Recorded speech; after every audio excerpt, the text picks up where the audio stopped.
OER stands for Open Educational Resources, which are basically any teaching, learning, or educational resource that has been made with the intention to be open in terms of accessible.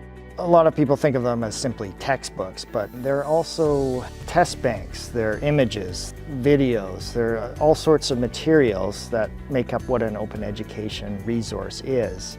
So we have received funding over the last numbers of years through the Strategic Initiatives Fund to run what's called the Open Education Micro Grants program.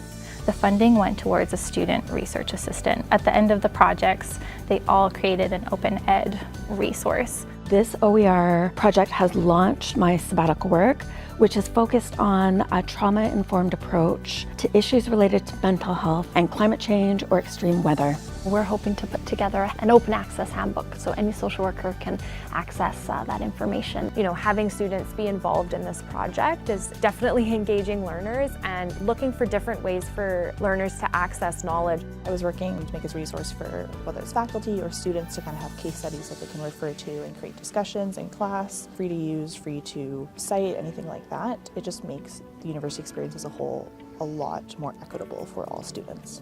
I'm also doing things that I never did in my undergrad, like putting abstracts together for conferences, attending more conferences, really pushing myself to try new things in the academic world.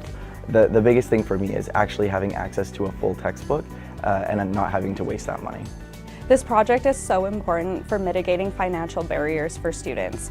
Currently, as we've seen from other institutions, textbooks account for over 15% of the total cost of students' educational materials.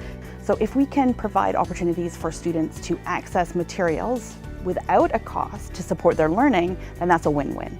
There seems to be more awareness at administrative levels about the value of open education for all sorts of aspects of student life, better student retention, better student success, and really more student participation in the affairs of the university and taking sort of ownership of their own education experience.